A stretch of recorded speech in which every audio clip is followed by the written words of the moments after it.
thank you for the invitation, and thank you for this interview for Kathimerini. I'd like to start with a question about you as a leader of Albania.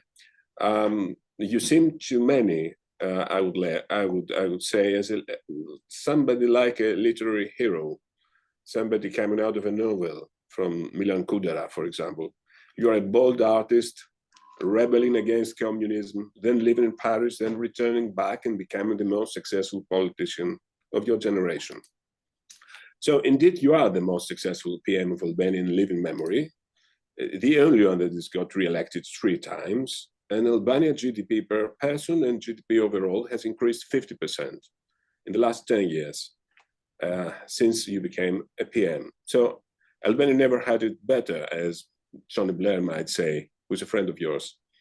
A few years ago, you had said in an interview for the Guardian newspaper that your aim is to place your country in a safe zone from the curse of history.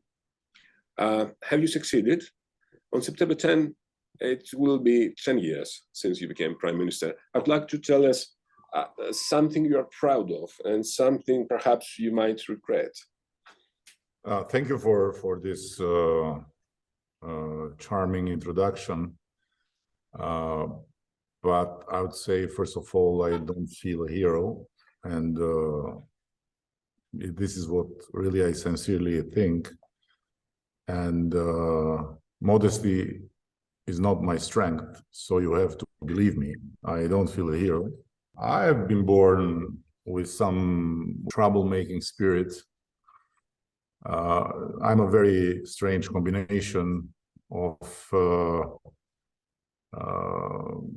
Catholic grandmother, Orthodox grandfathers, then atheist parents, and then have been blessed to be able to live in 2 totally different worlds, isolated Albania, and now the free country that is trying to get things together. Yeah, I'm proud of many things we have succeeded to do, but the reason I keep going is that I'm not happy. I'm not satisfied. I am a very self-critical person, although it doesn't look like, but believe me, I am. And my harshest judge, or let's say the most harsh judge outside my house is myself. Then within my house, there is the harshest one, who is my wife. So I'm pretty safe to not kind of believe that I'm a hero, that I'm doing miracle, and so on and so forth. No, we have done a lot. We have started from a very bad place, and now we are in a better place, but there is still a lot to do. Many things to be done, certainly. Mr. Prime Minister, what a change in only 5 months regarding Albania and Greece. On March 21, you were in Zapion in Athens for the opening of your art exhibition alongside PM Mitsotakis and the then Foreign Secretary Nikos Dendias. Many artworks that you presented at Zapion are paintings that you make during office hours, spontaneously, as I read. I'm tempted to ask if you have done paintings in recent months depicting the somewhat deterioration in the relations between our 2 countries. This was while I was waiting for you, and it's still a drawing, but it will be colored, and I'll try to color it in white, blue, red, and black. So let's see what will come out, and if it's good, I will send it to you. Okay. I hope your editor will not think that I corrupted you with that. So you can keep it. No, we can certainly publish it in the newspaper for all Greeks to see it. Mr. Prime Minister, did you feel personally offended that Mitsotakis did not invite you in Athens in last Monday's informal dinner with the leaders of the West Balkans? Of course, you replied on Twitter that he's invited in October in the Belerin process summit in Tirana. And what else do you want to tell Prime Minister Mitsotakis? Listen, first of all, I have learned during all this path in life that feeling personally offended is not a good thing to live with. And I never take it personally when it comes to politics, when it comes to things that happen that may not please you or may not, may make you feel, bad. Because at the end, politics is quite a dangerous beast. It can bring you low, and it can make you then say things that you are not proud of. So no, I'm not personally offended. I simply would not do it, and I don't imagine being, in the same position to do something like that.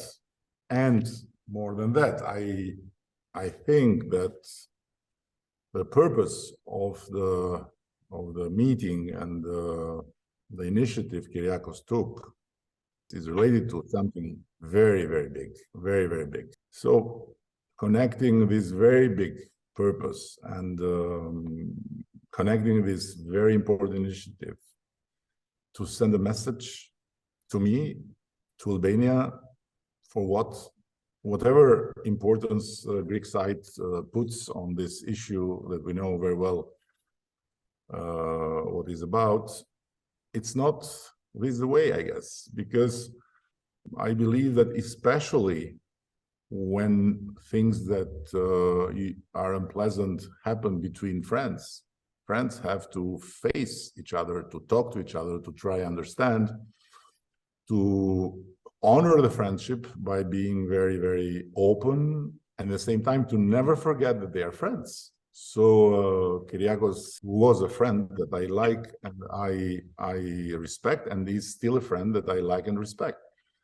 And I hope this thing will be fixed. But even if not, Kyriakos will always be a friend that I like and respect. Then politics, as I said, can be a very bad influence and can make you do and say things that in the long way you realize that were not the right things. In December 2022, you welcomed Mitsotakis at the Dervitsani village. Mitsotakis, a few hours after Mitsotakis had campaigned with Belerin in Himara, had you ever talked to Mitsotakis about your reservation against Belerin? No. And I don't think he campaigned, really. I think he visited, and it was his platform with Belerin. Yeah, but he can be with whomever he wants. I don't judge my friends based on that. And we were in Dervitsani, yes, and I was very happy to be with him. And in the meantime, we are preparing the sculpture that will be put there to honor his late father, the Prime Minister Konstantinos Mitsotakis, who was the first and the last, until Kyriakos came, Prime Minister to come meet the Greek nationals in that area. And so it's an incredibly important moment in the history of that community there. So I didn't order to stop the sculpture. I just I'm waiting for the result, and we want it to be there before the 28th of October. You have an important date, right? On the 28th of October. So whomever may come from Greece to visit there at that date will find Mitsotakis in the square. and the square is being now completely fixed. We made a project, and you know, this is how I think we honor this bond between Albanians and Greeks. Of course, not just this, but it is just a little example how I think it should be.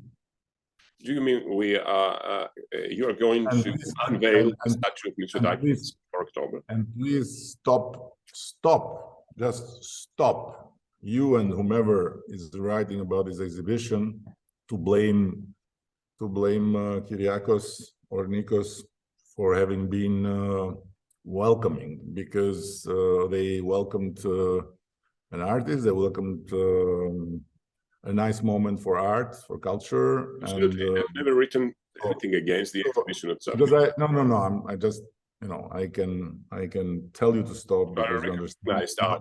You understand from my face that this is not addressed to you, but it's addressed to all of them, even some opposition guys that stood up. And when I see how you fight in Greece between opposition and government, I feel at home. It's very simple. But exactly. This is not a good idea to be mixed, because they didn't, in my view, they did nothing wrong. And on the contrary, you know, the exhibition was beautiful, and because the space is amazing. And now it was a great gesture. It was a great gesture, a great exhibition. It was an honor for us to have your paintings and sculptures in Athens. And I saw that your first exhibition was in Corfu in 1990. So on Wikipedia, was it correct? Corfu was the first place I landed as a free individual to travel, because before that I've traveled, but I've traveled not as a free individual. I've traveled as a national basketball team player when we had to play abroad in few occasions, and it was the only way to get out of the country. Mm-hmm. Then before the regime collapsed, but after when this big thing happened with Albanians jumping on the walls of the foreign embassies to ask for political asylum, which was the first crack in the wall of the regime, they started to issue passports for traveling abroad to people that had relatives abroad. And my mother, who is from Vuno, Himara, by the way. Oh, Himara, yes. By the way, had relatives in Corfu. So I went to Corfu, and I remember that when I arrived, our relatives welcomed us in their house, and I was asked what I wanted to do the day after, to go shopping, or to have ice cream, or to go to the beach. And yeah, it was very attractive to have an ice cream or to go shopping, but I said, I want to go in the library and I want to see a priest. And they were like, library? Okay, we understand, but a priest? I said, maybe you understand, maybe not. I want to see a library because it will be the first time in my life that I can see in a library, in a bookshop, all the authors that I can touch, I can take out of the shelves, I can look, and they are free. Because in Albania, mostly of them were not free, they were banned. So looking at Plato, or at Socrates, or at Aristotle, or at Kant, or at all the authors, Proust and Kafka and all this, just like free for me was a big event in my life. And then I said, I want to see a priest. I never saw a priest in my life because religion was forbidden in Albania. And I just wanted to see a priest, just to look into him, just to feel how a priest looks. And the added value was that the priest had a long beard, you know, not longer than mine, but white as mine. And it was, you'll laugh now, but it's not a joke. It was the first beard I saw in my life, because until 1990, beard was forbidden in Albania. Oh, yeah. Yes, beard, long hairs were forbidden. Right.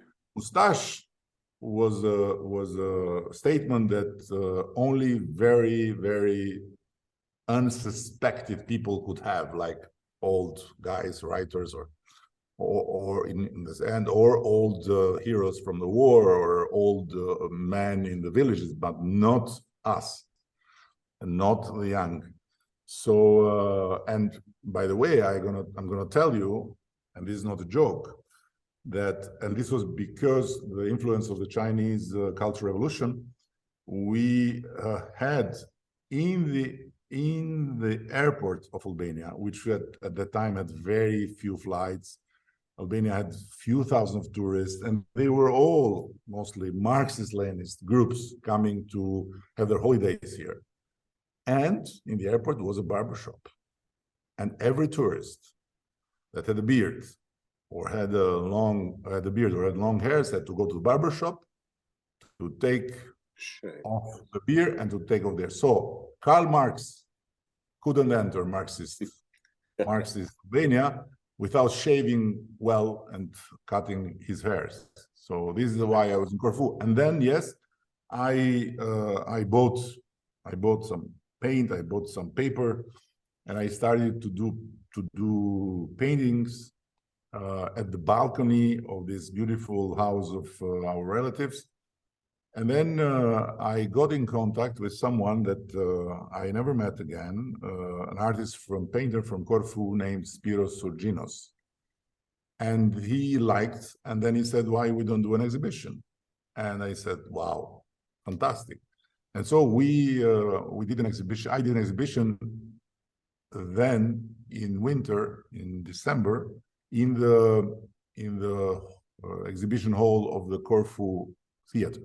And this was my first exhibition abroad. First exhibition, right. Very, very, very interesting story. So let's get to the thorny issue, which is the Beleri issues. My first question about this affair is, why did you choose to attack personally a mayoral candidate? You told about him, you called him illiterate, a scam, an ugly face that would scare. There's the seal of the unwanted. So you are, of course, the PM, and taking into consideration your institutional role and position, was your intervention something like tantamount to a call to the institutions, police or judiciary, to single out or to target this candidate? Okay, thank you for the question. First of all, as I said, sometimes in politics, you may say things you are not proud of then. And in this campaign, yes, I said some things that, I don't really feel well. But I don't feel well because then this was related to what happened, which has no relation. The reason why I was harsh on him was because he made some very, very unacceptable statements. Like he would bring forward the stopped process of Hellenization of Imara. This is not something you say in Europe, in this Europe. This comes from very long, dark past. And then, of course, other stuff that was not really good. Speaking like he was there to liberate Imara. I don't know from whom. We can talk about that. But I'm asking you a rhetorical question. If I was aware that there was an investigation started by denunciation of someone and then launched by the prosecutor,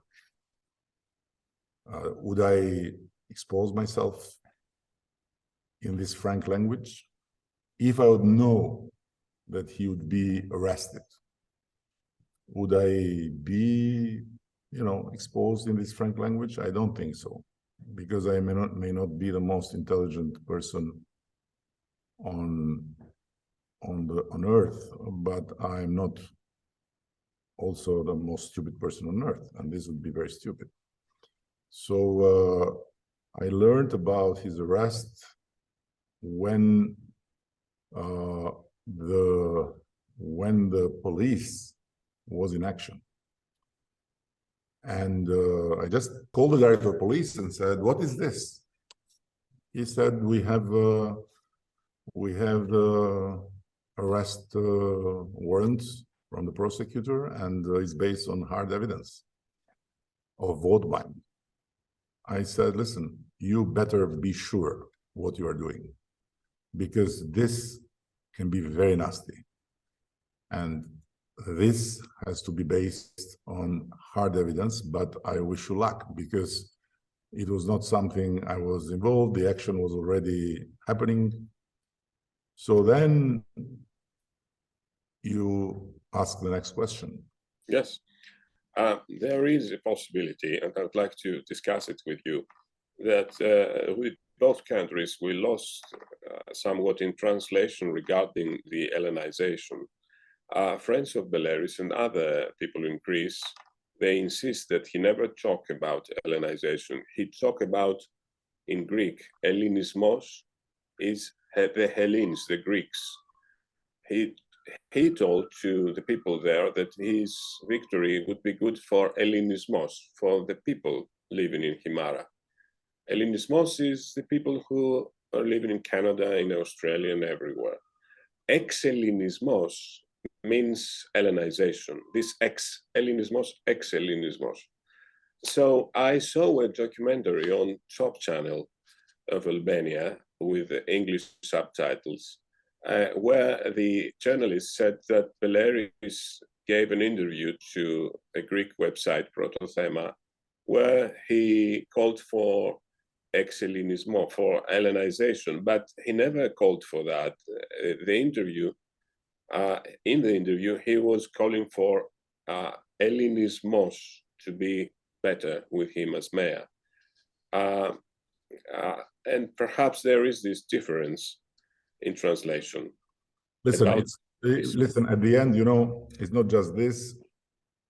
And overall, whatever the guy represents, which is the totally different view of the world with me and with us, because we were opposing each other in the campaign, has nothing to do with what happened. This I can guarantee you, and I have my word, and I can give you a lot of reasons why you have to believe my word. So beyond the politics of it, and beyond not just this, it's not a word, it's a whole activity, it's a whole many things. But it does, until there, we are in politics. So this is politics. But what happened next is not politics. It's rule of law, and it has to do with our institutions, and we can discuss about that, yes, because I know you think the contrary, and we have to face facts. I observe you, and I'm listening to you very carefully, but I think that I would like to give you the picture of the affair as it is seen from Athens. Let me explain to you why Athens is disappointed by you. So we all accept that you are a leader of reforms. Your judicial reforms are impressive, especially the vetting process. Only a few countries have dared to do something like that. But still, the problem in the court seems persistent. According to my sources in Athens, the handling of Beleri's affair by Albania's institutions threatened Albania's reputation in the EU because, for three reasons. First, we know that Beleri was not arrested at the scene of the alleged crime. The second is that he is denied the special leave to take the oath of office. And the third is that he is still detained, although he cannot commit the same alleged crime again. I mean, there are no elections to be influenced. The witness examination has been completed, so he cannot interfere with it. And he's an elected mayor, so why escape abroad? Therefore, Athens says that we have a wrong arrest, a wrong detention, and a wrong denial of someone's rights.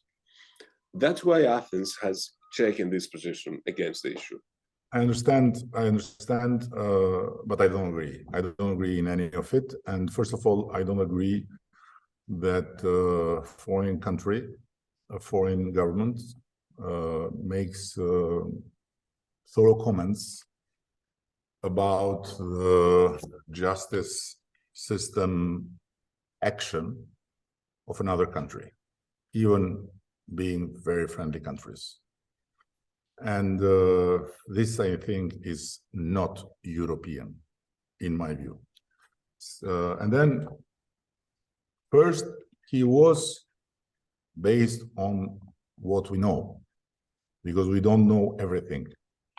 We'll know everything when the special prosecutor will present the full evidence in front of the courtroom. And we are not yet there. But based on what we know, he was caught in flagrante. So he was caught in action of vote buying, with, of course, his network of vote buying. Secondly, the leave, because this is now the focus. So the leave, to the right to leave and to take the oath. First of all, in this second point, nowhere exists in the Albanian jurisdiction the power of the government or of the prime minister to issue a permission for a pre-trialed detainee to leave jail. This does not exist. And on the other hand, his lawyers, whomever, had to go through the court to ask this thing, which I might tell you, it doesn't exist in the Albanian legislation. There is not such a thing like someone getting a permission to have an oath while he's pre-trialed for a crime in flagrante. And the court has already refused it. Third, you said, your third point, if I am not wrong, was detaining an elected mayor, right? Yes. Yes. He's detained while he cannot commit the same crime again. Yes, but the point is that based on what we can understand from what has happened, in terms of the process, he is detained because in 3 levels of the judiciary of the Republic of Albania, first appeal and then the High Court, he couldn't get released. So my question is very simple. Where am I and where is the government of Albania in this? Now, I give you a little background. This system, meaning special prosecutor office on against organized crime, corruption and organized crime, special court against corruption and organized crime, has been created as the implementation of a justice reform that from A to Z was conceived, was written, was approved, and has started to be implemented under the strict monitoring of the European Union, and with the full support of the United States and the European Union, Greece included. And these bodies have pre-trial jail, if I'm not wrong, kind of four or five of mayors from the Socialist Party of Albania. 3 days before the campaign started, a mayor of the Socialist Party of Albania, who was the candidate, was arrested and pre-trialed. And I'm not sure that yet since then he has been indicted in front of the court. They were incumbent mayors. They were already mayors. Incumbent, yeah, but incumbent. But I'm saying I'm saying all this. They were tried for crimes they did during their tenure as mayors. No. But I'm saying you all this because I want you to realize that these structures are completely independent from every influence and from every possible interference of myself and the government. And this is a commitment we have made. And I trust if you find a single comment, if you find a single comment of mine, I'm the Prime Minister of Albania. I'm not the Prime Minister of Greece. I'm the Prime Minister of Albania, and I have never commented on actions of these new institutions. And this does not mean that I'm happy with all the actions or that I have not some ideas of mine about one action or the other. So I've said to my party, I've said to the people, this will be painful. This will not be perfect. We are building from scratch a judiciary in Albania that never existed before, never before in the Albanian history, not just in this part of history, but since we have an Albanian state, there is no case where one person related to the power, being monarchy, being communist dictatorship, being democratically elected government, has gone to jail. No one. There is not one case. Today, we have, I don't know, I've lost the count, and we'll keep going so. Now, is it perfect? Nothing is perfect, and this is not perfect. Do I have some concerns, or do I have my own opinion, which may differ in one way or the other, in one case or the other? Maybe. But this is what we have to do. We have to endure the pain. We have to endure the imperfection, and we have to keep going, because this is a moment in history that we are trying something we never tried. And when was tried, not like this, but in a much minor way, it was just watered down, because, it's not easy to have an independent judiciary in a country where we are all cousins. If we dig, we are all cousins. So you know something about it, because although Greece is bigger, still, we are the same people. We have same tribal connections. Family is important. Cousins are important. Neighbors are important. People that know people are important. But, we have to build it. And I brought this to you as a background of our conversation because, until now, there are other people in this country that have done terrible things. They are not from a party. They are not from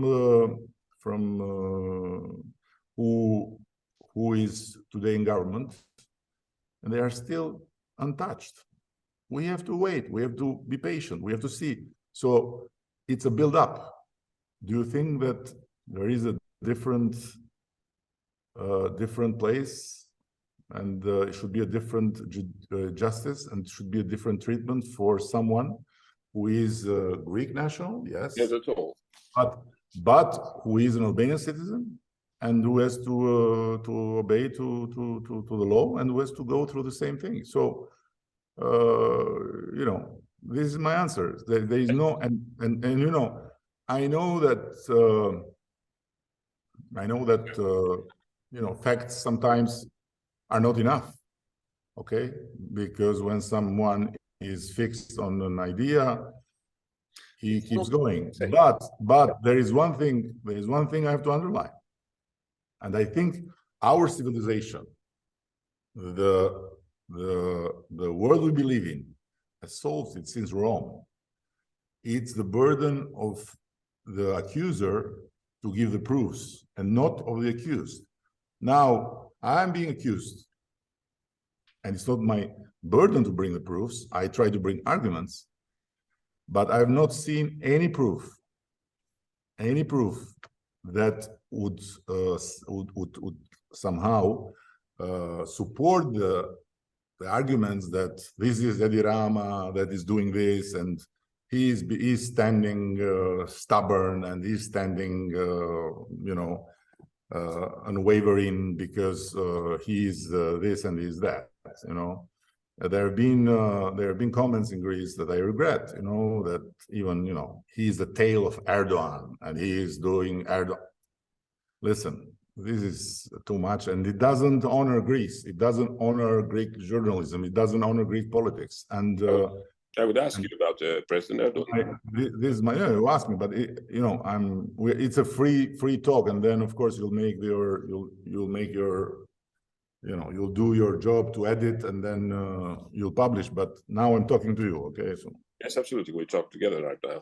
I have another two questions about especially Beleri, and one of them is that in Athens, the Greek government has pointed out that the Beleri is the only one that is held for this specific crime in Albania. I mean, the punishment is disproportionate for almost 300 euros. There were another 31 incidents of bribing in the same day, in the same election day in May, but everybody is free. And for candidates to bribe citizens to vote for them, 31 incidents. And the 30 of them are free, and only one candidate who is accused of an alleged crime like that is in prison. It's another detail of the that we talk about in Athens. I hear you, and my answer is very simple. First of all, nor the arrest and the imprisonment of the one, and either the letting go of the others has to do with the government or with me. But what can I say to you is, because I have heard this argument and I have just asked to your officials. Yes. And so the thing is that this has been happening on the spot. The other cases are denunciations of others, and there are no candidates. There is no single candidate or incumbent that has been caught doing so and is running free. There are people about whom there are allegations based on a video, based on a voice message, based on something, and these are all things under investigation. But it's not yet there. So the comparison does not really stand. Yes, if I may, tell you that... you may, of course. Yes, that's, according to our information, and according to a video that was posted on Facebook, Beleri was arrested. He was in a different restaurant from where the alleged crime was committed by somebody who worked for him. He was in a different restaurant, talking with his cousin and a lawyer, and then he was arrested because somebody working for him was first arrested half an hour before or 1 hour before in a different restaurant, gelateria, allegedly giving money. So he was not, the lawyers of Beleri say, and they say that the documents, or the court documents, depict and say that Beleri was not at the scene of the crime. But I'd like to move forward. Athens asks... Let me say something here. First of all, nobody knows except the prosecutors the full evidence, because this has not been public. The full evidence is still under the secret of investigation until the moment that they sit in the court of law and they put it in front of the judge. So when this will happen, then this is a public knowledge thing, and everyone then can judge if there's all of it, or if there's part of it, or if it's good, or it's bad, which I don't know, sir. I don't know. I just respond based on what I know. And what I don't know, I don't know. And if there is no evidence, and if this is all scum, we'll know. And then we can again discuss. But guess what? I'll not comment, because I never comment what these new institutions do. And trust me, sometimes I want to comment, but I retain myself. And there is no one in my government, there is no one in my party that makes comments about justice decisions, especially about this part, because the reform has to go on with the prosecutor offices in every county, with things that, but this part is absolutely a no-go for us, because we want to support these institutions, we want to support this reform, and we are somehow, you know, we have to pay the price for it, when we see people of our own party arrested, and being when we have things to say and we shut our mouth. This is how we serve this. Otherwise, this can blow again, because if this becomes a political thing, then this can blow again, and the prosecutors and the judges will not feel anymore supported and will not feel anymore doing their job. So the only government interference since the justice reform has taken its course is the interference from the Greek government. From the Belerin government, there is no interference. Athens asked from Tirana to let Beleri take the oath of office, and there is an option. Are you prepared to support politically the option of him taking the oath of office inside the prison in the presence of a notary? Listen, it's very interesting. Athens asked Tirana. Who is Tirana in this case? You know, the Prime Minister. Tirana is not the Prime Minister. The Prime Minister is sitting here, and I'm in the center of Tirana, I can confirm. But my power is totally separated from the power of them who should be asked. They've been asked, and they've said no. Meaning, they've been asked through the process, and they've said no. On the other hand, if you find me a line in our law that opens the slightest window for taking an oath in prison with a notary, then let's discuss. There is not such a thing. There is a precedent. Legal experts in Athens don't know that there is a precedent in Tirana when on November 14th, 2019, Arta Vorpsi, the Constitutional Court judge, overcame Ilir Meta's resistance to accept her by taking the oath of office in the presence of a notary. Listen, first of all, she was a free person that had this idea to do this, and there were some people that said this is possible, and then this was refused. Secondly, we're talking about someone that is jailed for a crime. We're not talking about someone making an experiment. And so what she did in that case was her own opinion and her own action, and she did so. It didn't work. But in the case we are talking about detainee. We're talking about someone that's in jail. And when it comes to the oath in office of a mayor, the law is very specific. The oath is taken in front of the city council and in the presence of the prefect or whatever. So there is not such a thing like taking the oath of office in front of a notary. It's not in our law. So, Prime Minister, and again, this is what we are talking. So you say something, I say something, but at the end, There is only one place where this can be decided is the court of law. And the court of law said no.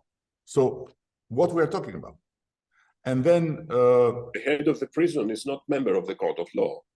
But the head of the prison has not such a right to give a permission, because the head of the prison can give permission not to pre-trial detainees. It doesn't exist.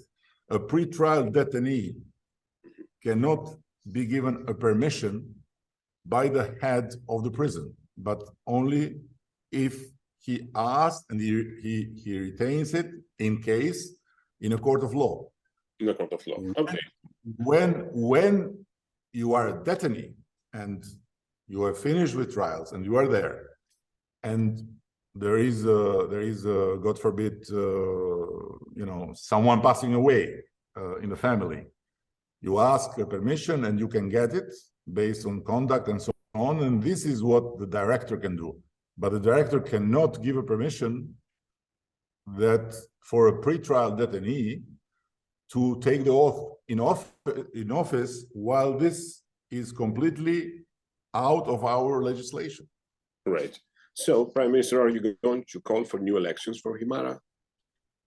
Here you might get a scoop, maybe. I don't know. I'm not sure that you should get it. I'm happy to get a scoop, certainly.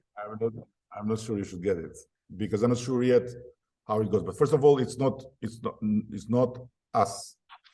It's not the government that in Albania. It's not the government that called for new elections.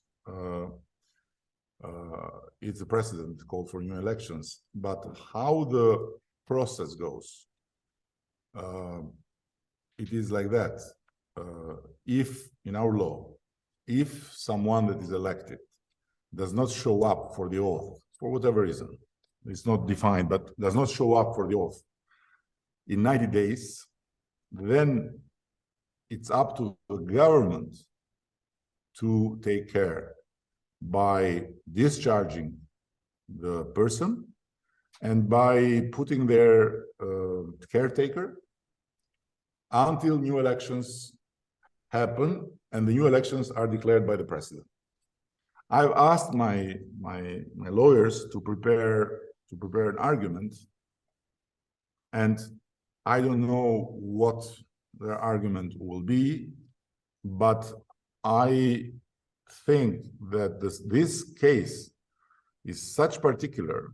There is no precedent for it. There is no, because nobody, when they made the law, thought about this situation. So my instinct or my natural reaction is that we maybe have to wait for the trial. So to not until he is proven guilty or not guilty. But this is not a legal opinion. This is just what I think we should do based on the fact that we don't have really a precedent, and this is open for this then would be open for many interpretations. So I have to ask the legal office, but I think that we may go both ways.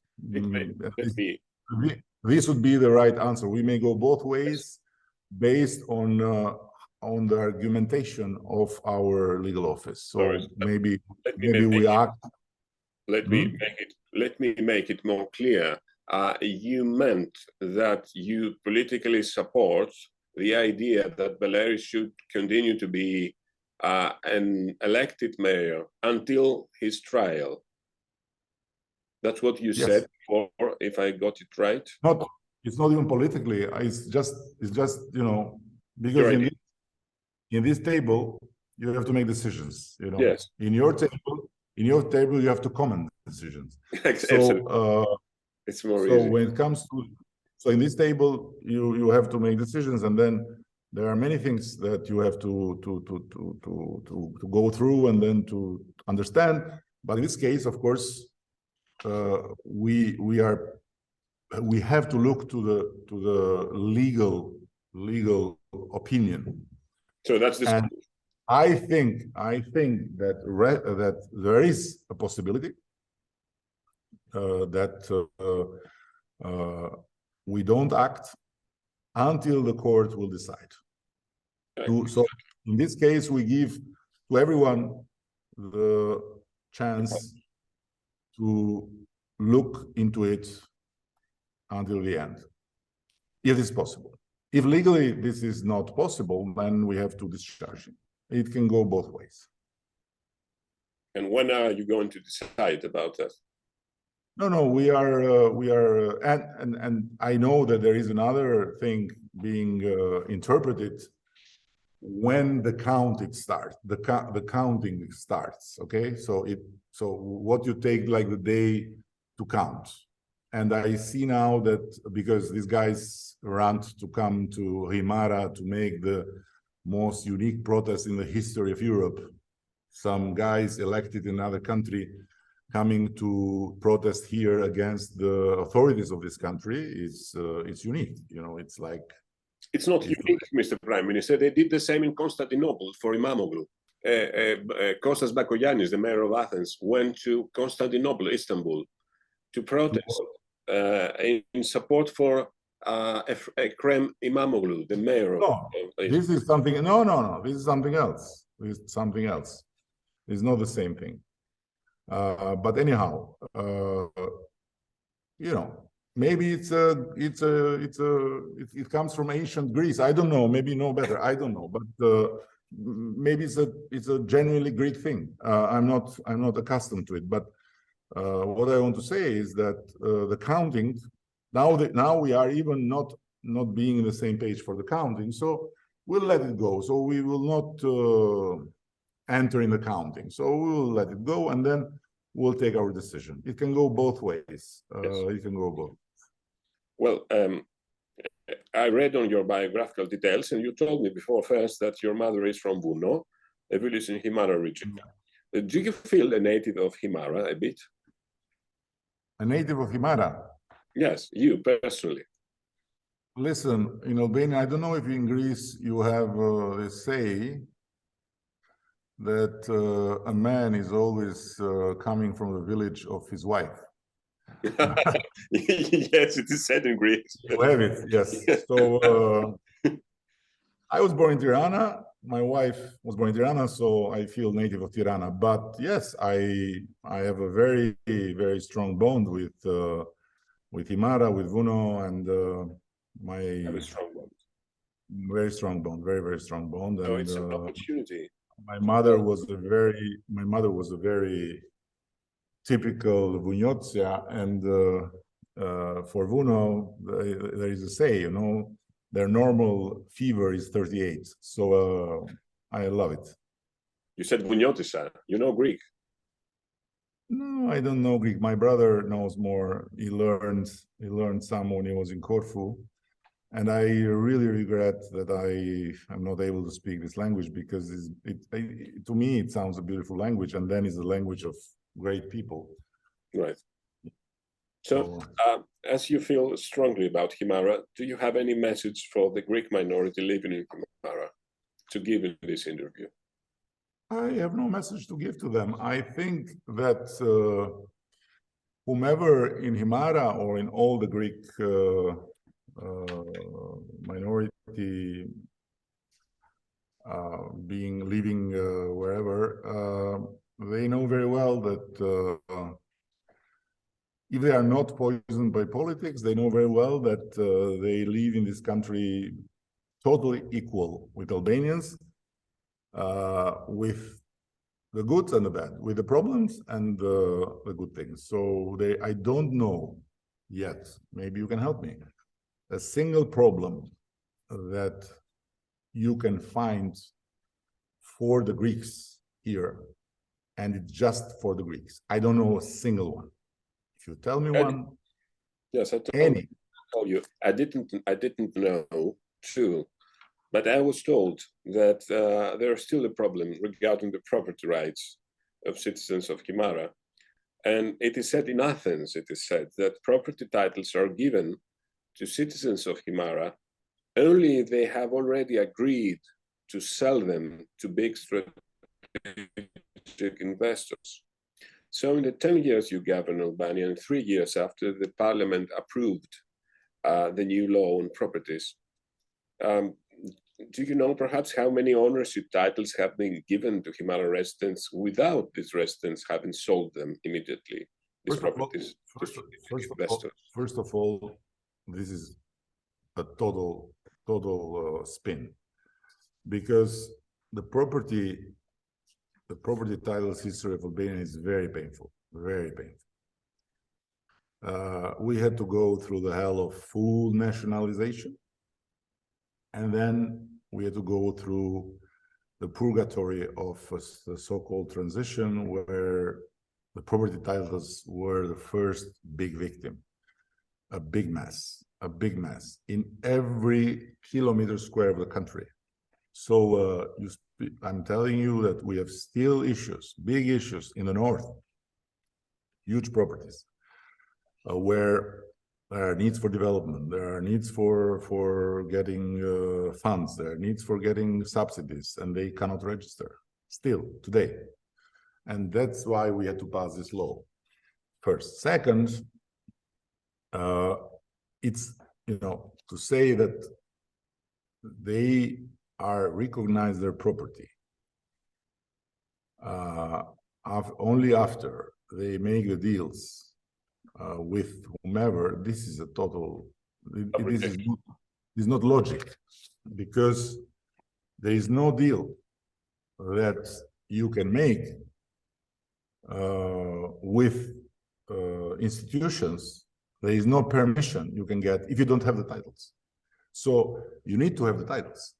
And I've heard this piece of bread story, and this is crazy. You know how much the land is sold in Himara, and it's the people there selling, and they sell the land based on papers they have, or based on some very old papers that are, I mean, of communist time, that are like not even titles of property, but they are owners and they sell. And we have today, I'm telling you, in Himara, a situation where property is sold much higher than in a lot of parts of Corfu. I was told by someone that is working there and is building there. He's not from Himara. He said to me, I have bought the properties 3 times because I didn't want anyone to be like I was left aside. And they have problems with each other because of overlapping, because different papers, because different. And I bought them 3 times, he said. And secondly, he said, and he showed me, I'm now working to buy a property in Corfu, and it's 10 times less than what I bought in Himara, 1 time.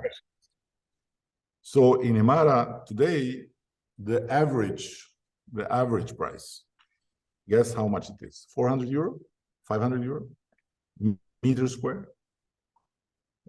I'm talking about where the beach is. I'm not talking about the mountains, right? So you can go to 1,000 sometimes, and it's quite a good transaction in parentheses, because it's mostly not a transparent transaction. So a lot of money goes to the people without being declared rightly, and this is the problem we don't have in Himara only, we have everywhere. So it's we have made a major cleanup of the titles of property, but still there is a lot to do, because there is a lot of bad things have happened in the past. Yes. Before. Let me tell you another thing. The titles of properties given to the Greek minority during my tenure are countless. Compare them with what happened before. Zero, not 1, 0. The Greek minority today can go to churches that are with titles of property, and churches did not have titles of property since communism ripped them off from the titles. And my government gave churches the titles. So and you know what is, and you know, I had a conversation with the association, they are called the Association of Himariotons or something in America. They were very vocal because they have their roots in Himara, they are well organized and so on, and they were very vocal and they were very strongly opposing me based on words. And I went to New York and I sat with them and I said, listen, don't talk to me, don't listen to me.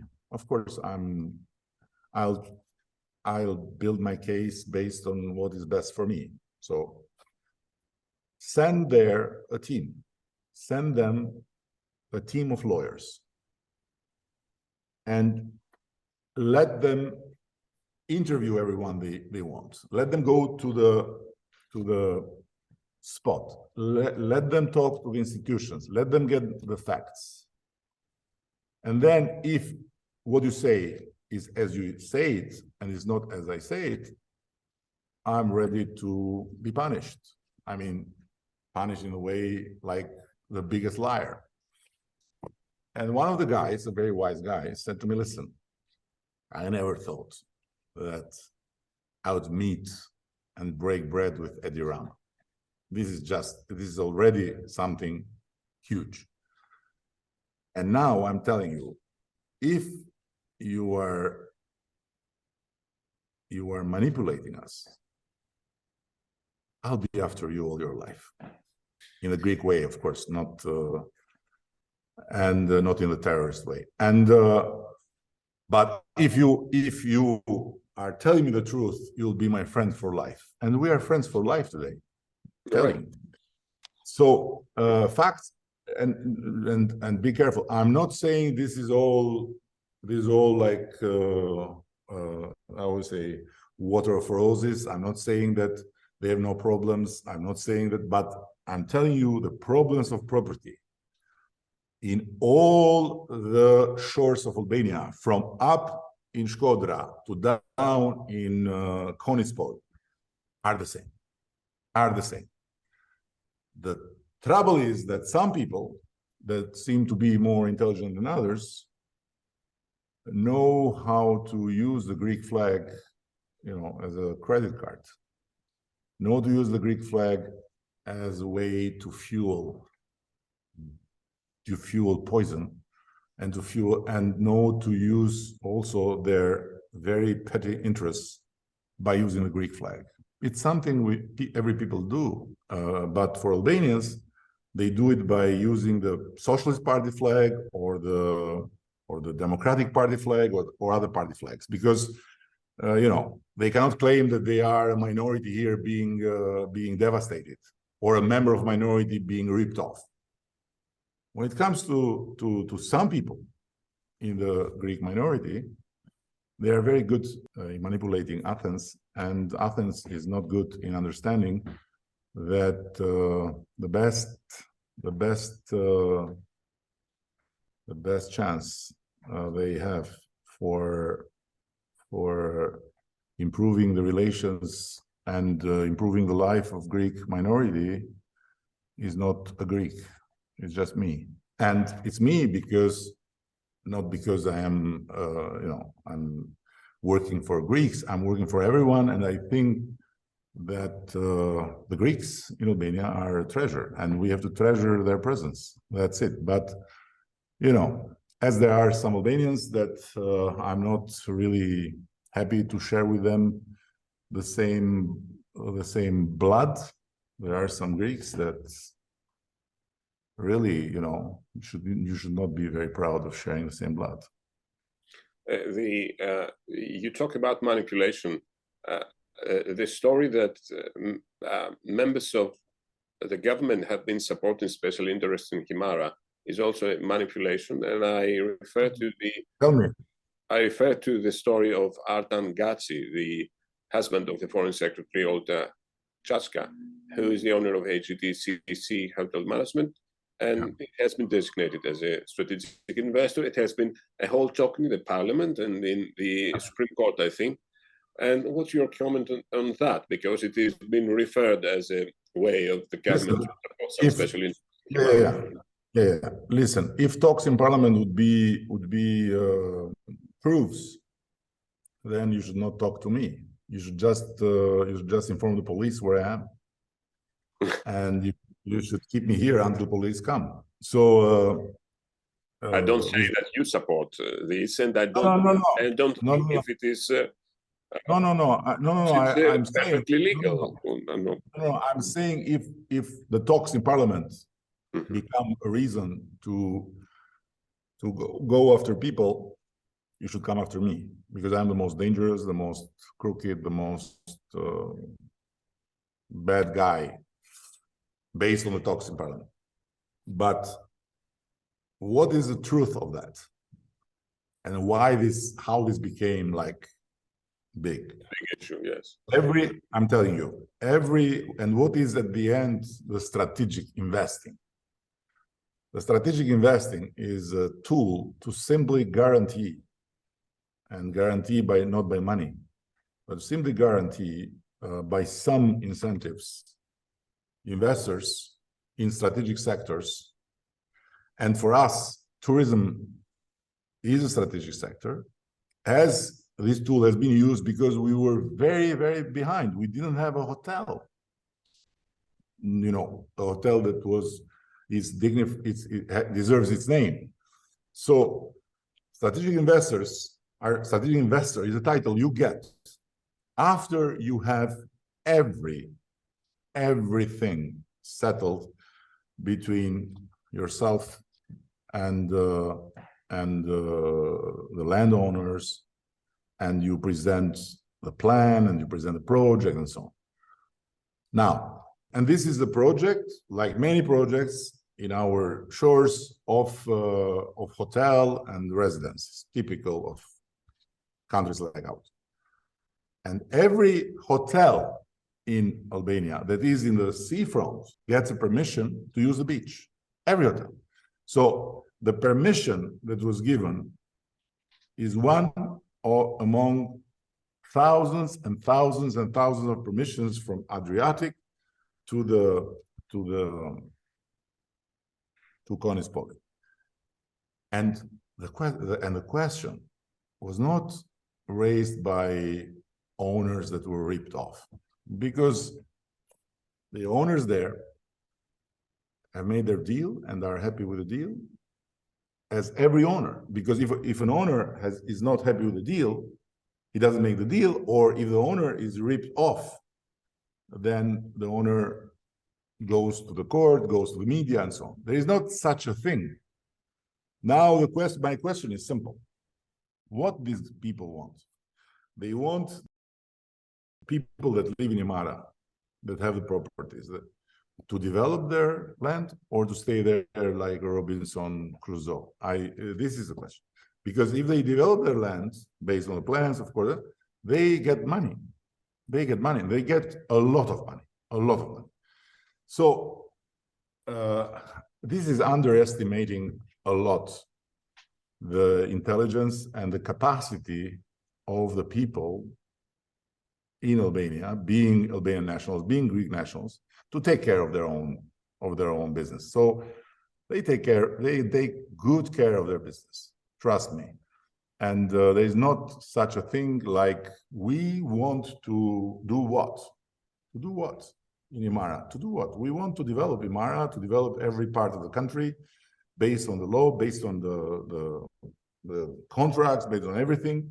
And you can't find me a single case, because this would be what then can be a problem. If we took land to put a strategic investor that has no deal with the owners, like we do in Greece, like we can do in our legislation, but we never did it. Never ever did it. When it was about owners, respect for the owners. So I don't know what really people are talking about. I'll take the opportunity to tell you, to confess that my own deep respect for Albanians living in Greece that I have met. Some of them are voters of you. They're very hardworking people with integrity and moral values, and absolutely respect their intelligence. And I accept what you say. So I would also like to say that you're a leader of bold words and bold deeds. Recently in Chatham House, you said, "I fight for a country open and free." And also you said that I risked my life for freedom of speech.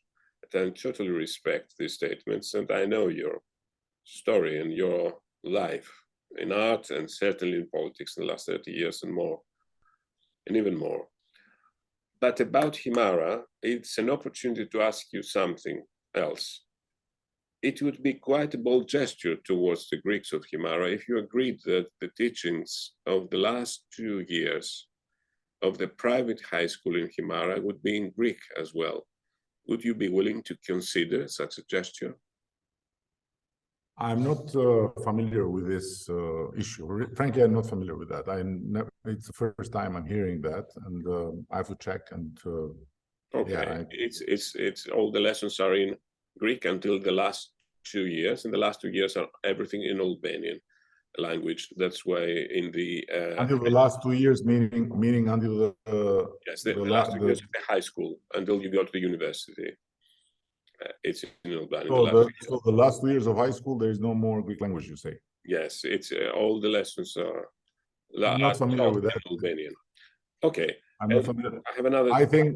I think learning Greek is beautiful. Learning every language is beautiful, and learning the languages of the neighbors is fantastic. I believe it. I'm too old now to learn Greek, but I would love to. So you can try if you want to. Maybe I can join in the course in Himara. I think I've made most of the questions, but I would like also to have another two. It is well documented that you have a political collaboration with Tony Blair and Alastair Campbell. Would you accept Tony Blair to act as an intermediary between you and Mitsotakis to resolve the Beleri issue? But you know,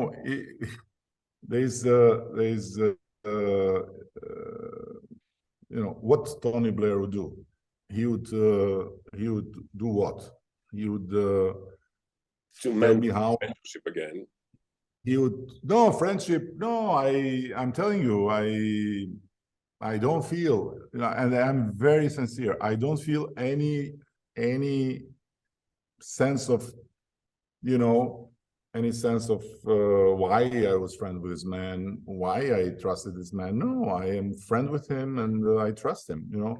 I told you politics can be a very bad influence, and sometimes politics have ruined very beautiful minds and great hearts. So yes, absolutely.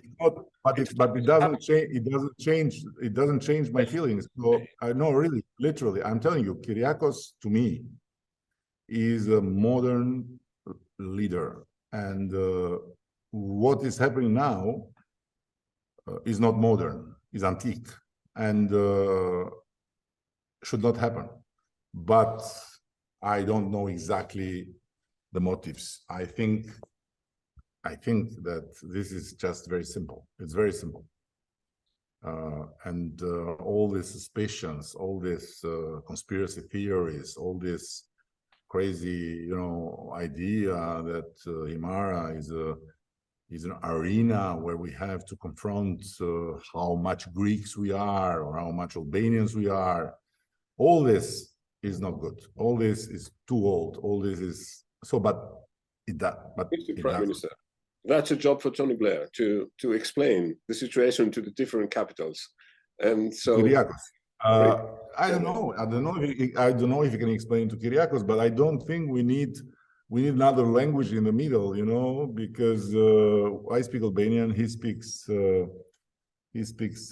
Greek, and he speaks English better than me, but I speak English good enough. So we don't need an English speaker that doesn't know Albanian, doesn't know Greek, to put together a Greek and an Albanian, because I'm afraid that then Tony will have the problem, not us, by So, let me ask you about the last thing, totally different of Himara and Beleri. It's about the sea zones. In 2010, as a head of the opposition, you opposed the 2009 agreement about the sea zones between Greece and Albania. Are you now really willing to sign an arbitration agreement and refer the matters to Hague International Court, or not? listen, this is a good example again to explain you how I see politics. When this agreement was made between my predecessor and was signed between my predecessor and I think it was Karamelis, yes, government, and Dora signed it with my beloved opponent. I had no clue, because this was nobody had a clue. You know, it came out this news, and well, everyone was okay. You know, just like there is an agreement between Greece and Albania. What's wrong? But then some people from civil society, and namely former high military guy, started to write things that were disturbing. And then, you know, when there is a reason to jump against the Albanians in Greece, you find a lot of people that would do it. And in Albania, the same. Against Greeks, you find a lot of people. So the thing got very, very, very poisoned and very inflated. And my people in the party were saying, this is a good occasion, we have to. I said, no, you know, because this is too easy. You know, if we start opening a political fight here, what are we going to say? What are you going to do? But in the same time, the arguments were very concerning. So I said, listen, the only thing we can do, send it to the Constitutional Court. And the Constitutional Court, by the way, at that time, had always results that were very balanced, or mostly majority on the other side. So I said, it's a balanced court.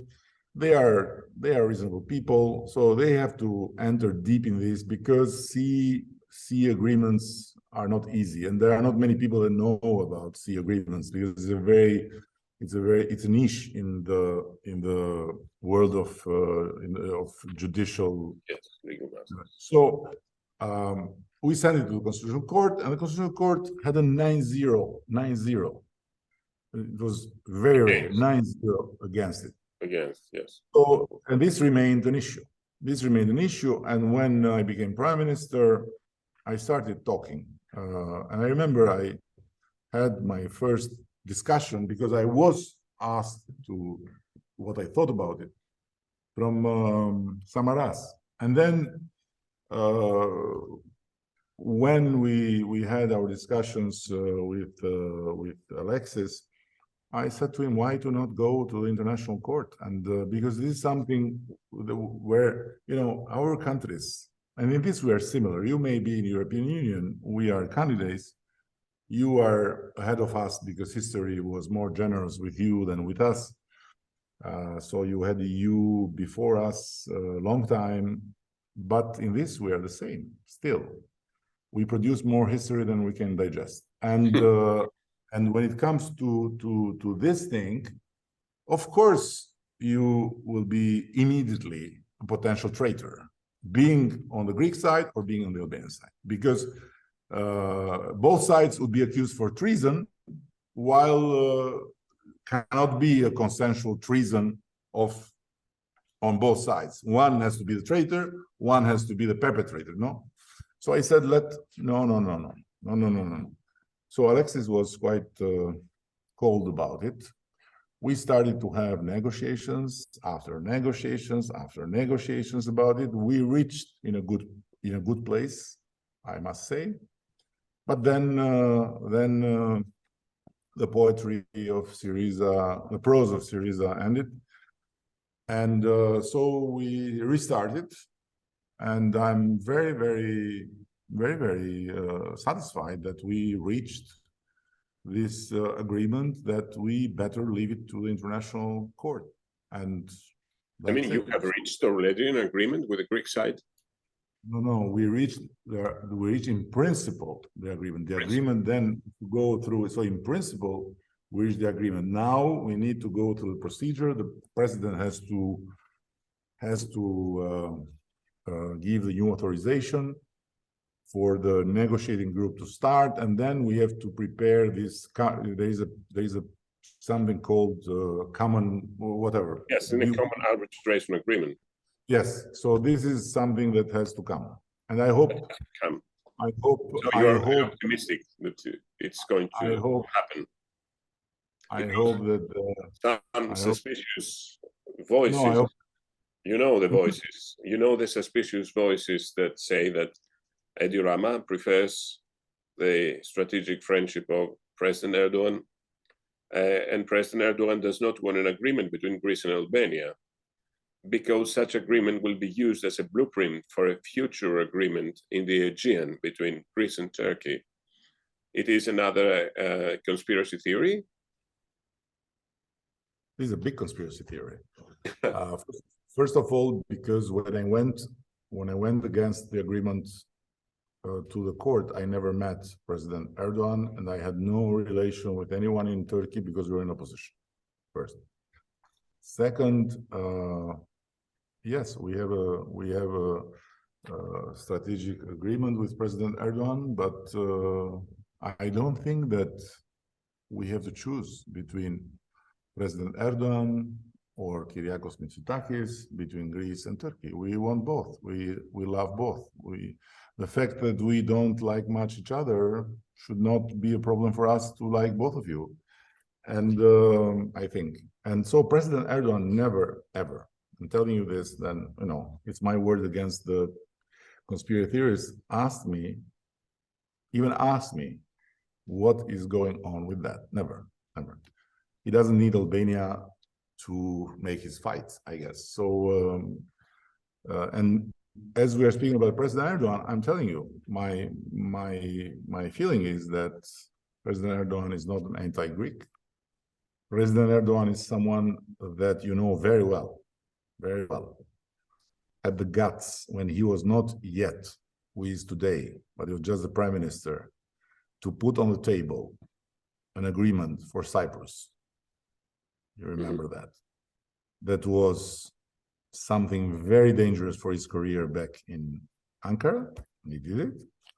And that time he was kind of, I'm not using the F word, but something around it. You will find in Greek something more soft than the F word by the European Union. And during the big crisis Greece went through, I didn't see him taking the opportunity to add to it some more, because if he would like to destroy Greece, or if he's in his mind to destroy Greece, he would have used that moment to make it more painful with refugees and stuff, and that he didn't do it. So I never saw him like a person that has any bad feelings about Greece and Greek people. Of course, he has his own opinion about this situation, this sea thing, and you know, I'm not entering there because it's not my business to enter there. But in my knowledge, the Turkish side is asking since a long time to go to the international court, right? So. This is the thing.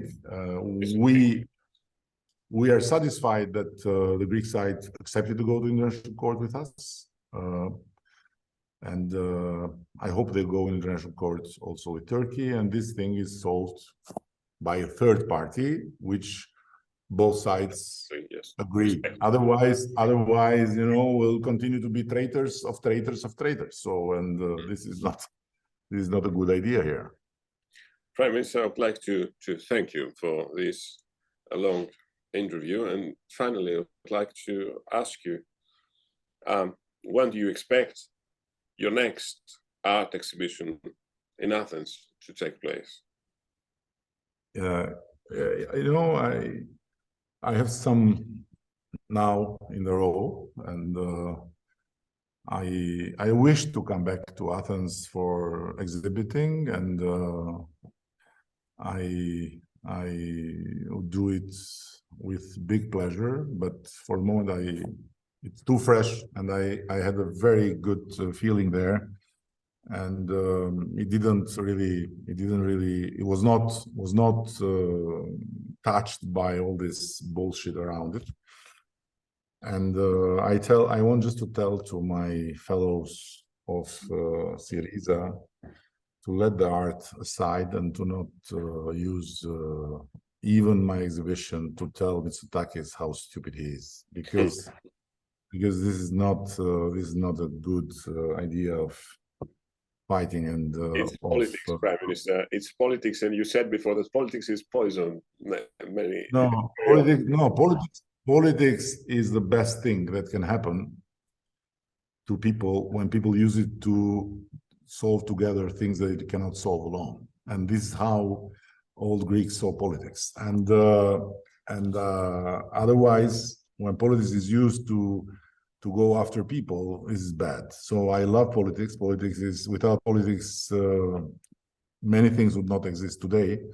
But you know, this is not politics. This is bullshit. You know, to go after everything, to create around everything an issue for your opponent. You know, because and it should be a reason Kyriakos won again, right? So I don't think that my exhibition will bring Syriza to power. No. Yes. So thank you indeed, and I wish you all the best. Okay, so Athens. You are invited here anytime, my friend, and I'll be very happy to anytime. And you got always the first knock. So whenever there is something Greece about me, you'll be my first choice. It's a pleasure to talk with you, and also an honor. Thank you very much. Indeed. Thank you very much. Thank you. Bye-bye. Thank you.